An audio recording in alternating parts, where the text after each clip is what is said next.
Halo para pendengar, dimanapun kalian berada. Selamat datang kembali di konten pembahasan Overlord. Dan di video kali ini, gue pengen ngelanjutin konten pembahasan Overlord bonus volume yang sempat gue bahas beberapa bulan lalu. Di video itu, gue cuma ngebahas cerita sampai Momon pengen pergi ke daratan Kaze. Karena waktu itu, gue ngira cerita di part 1 memang selesai di bagian itu. Tapi, beberapa hari setelah video itu naik, gue coba ngecek kembali hasil translasi fans di Reddit. Dan ternyata, apa yang gue ceritakan kemarin cuma setengah dari keseluruhan part 1. Nah, di video kali ini gue bakal ngelanjutin konten part 1 yang kemarin. Jadi anggap aja ini adalah konten Overlord bonus volume part 1 bagian 2. So, langsung aja, mari kita bahas.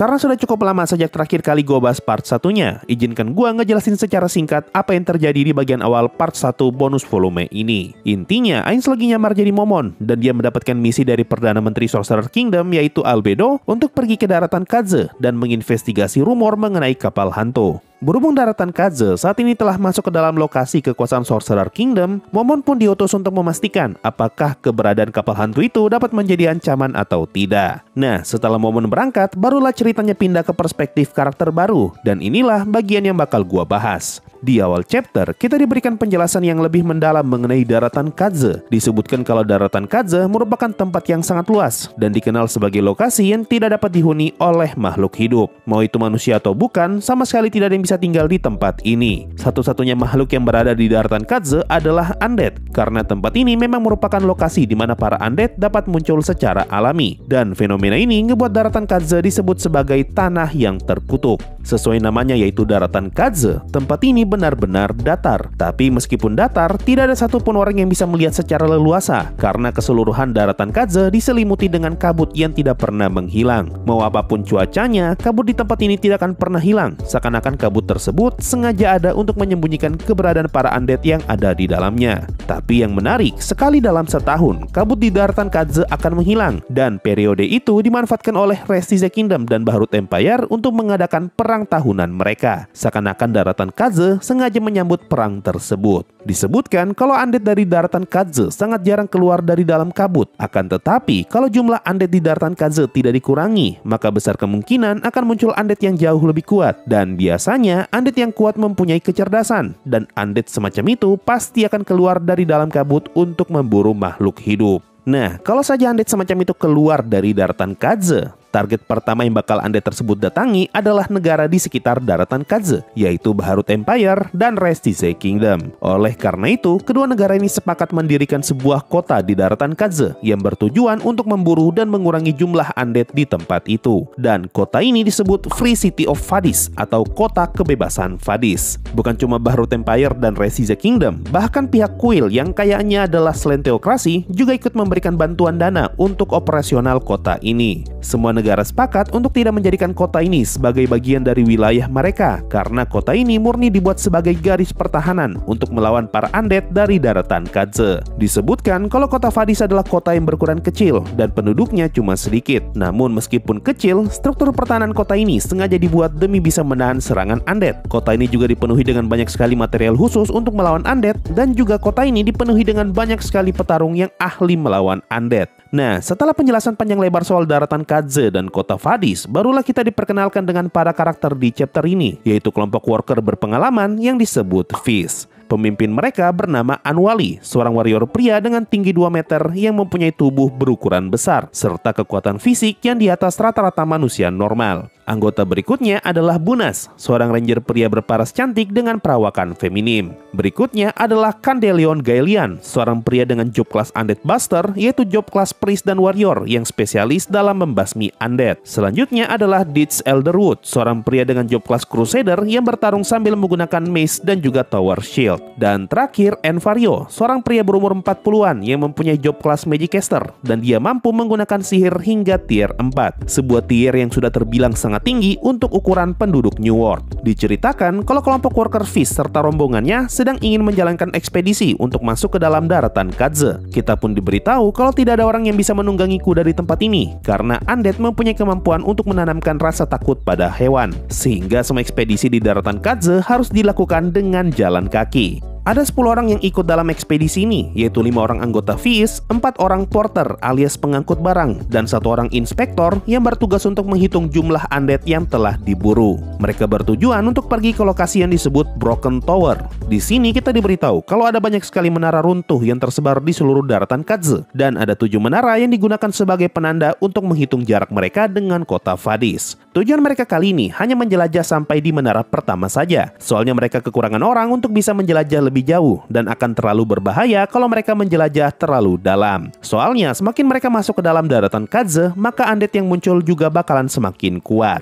Dalam perjalanan menuju tower pertama, mereka sempat bertemu dengan undead berbentuk golem yang disebut Grave Dead, dan mereka berhasil mengalahkan undead tersebut dengan sangat mudah. Di tengah perjalanan, kita diberitahu mengenai kondisi terbaru kota Vadis setelah menjadi bagian dari Sorcerer Kingdom, di mana negara sekitar sudah tidak lagi menyalurkan dana untuk kota Vadis karena mereka tidak mau dianggap telah membantu Sorcerer Kingdom. Hal ini membuat jumlah bounty berkurang dan jumlah worker pun otomatis ikut berkurang karena mereka pasti akan pergi ke tempat lain untuk mencari kesempatan hidup yang lebih baik. Nah, kalau jumlah worker berkurang, otomatis jumlah undead yang diburu akan berkurang juga, sehingga cepat atau lambat jumlah undead di daratan Kadze sudah tidak bisa lagi dikendalikan, dan pada saat itu kota Vadis pasti akan runtuh akibat serangan undead. Mengetahui kabar ini, Anwali pun memutuskan kalau ekspedisi mereka kali ini akan menjadi ekspedisi terakhir sebelum mereka akhirnya pindah ke negara lain. Tapi dalam lubuk hatinya yang paling dalam, Anwali sebenarnya tidak ingin pergi dari kota Vadis karena dia sangat menyukai kisah para pahlawan dan dia ingin melindungi kedamaian kota dengan mengurangi jumlah undead di daratan Kadze. Setelah beberapa lama, mereka akhirnya hampir sampai di tujuan mereka, yaitu Broken Tower pertama. Kita diberitahu kalau tower ini telah sedikit direnovasi dan dipasangi pagar agar bisa digunakan sebagai tempat peristirahatan para worker. Di setiap menara, terdapat mekanisme untuk mengibarkan bendera, dan para worker menggunakan mekanisme ini sebagai penanda akan 2 hal. Pertama, sebagai penanda kalau ada worker yang sedang menggunakan menara untuk beristirahat. Hal ini diperlukan untuk menghindari konflik antar sesama worker, terutama ketika malam hari, di mana penglihatan sangat terbatas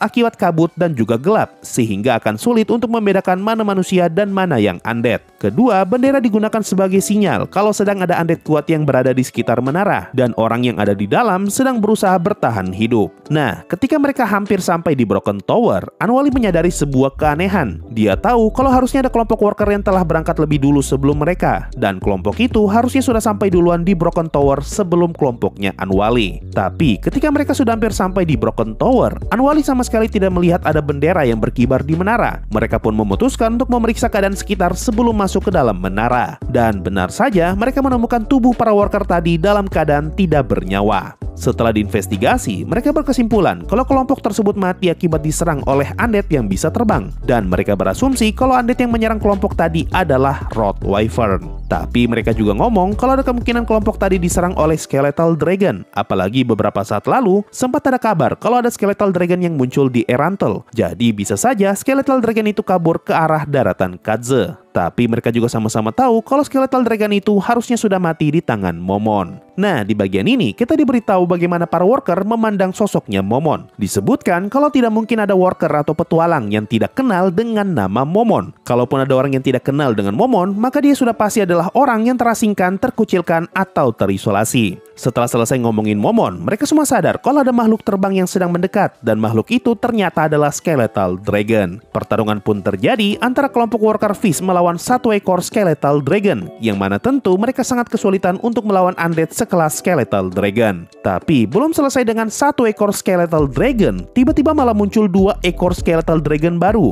Jadi total ada 3 Skeletal Dragon yang muncul secara bersamaan. Belum selesai dengan 3 Skeletal Dragon, mereka semua sadar kalau ada 2 makhluk lagi yang datang mendekat, dan mereka mengira kalau 2 makhluk itu adalah Skeletal Dragon juga. Tapi ternyata 2 makhluk tersebut adalah Momon dan juga Hamsuke, di mana Momon terlihat sedang menunggangi Hamsuke, dan Hamsuke sedang berlari menuju ke arah Skeletal Dragon. Nah, yang lucu, ketika Hamsuke berlari ke arah Skeletal Dragon, si Skeletal Dragon menyerang Hamsuke dengan menggunakan ekornya, dan Momon yang saat itu sedang menunggangi Hamsuke malah terhempas terkena ekornya Skeletal Dragon. Melihat pemandangan tersebut, Anwali heran, kenapa orang sehebat Momon bisa terkena serangan semacam itu? Tapi setelah dia melihat Momon yang dapat bangkit kembali tanpa terluka sama sekali, sekali, Anwali berkesimpulan kalau Momon bukan tidak bisa menghindari serangannya Skeletal Dragon, tapi dia justru merasa tidak perlu menghindari serangan tersebut karena Momon sangat yakin dengan kemampuan bertahannya. Momon pun ngomong kalau dia akan bertarung melawan 2 Skeletal Dragon sekaligus, sementara Hamsuke bakalan melawan 1 Skeletal Dragon. Selama bertarung melawan Skeletal Dragon, Anwali mencoba memahami semua gerakannya Momon, tapi bukannya paham, Anwali malah makin heran ngelihat gerakannya Momon. Dia heran kenapa Momon menggunakan gerakan memutar ketika melawan 2 Skeletal Dragon sekaligus. Padahal itu adalah gerakan yang sia-sia. Tapi Anwali yakin kalau pasti ada alasan tersembunyi di balik gerakannya Momon, dan dia berniat untuk menyerap semua ilmu itu.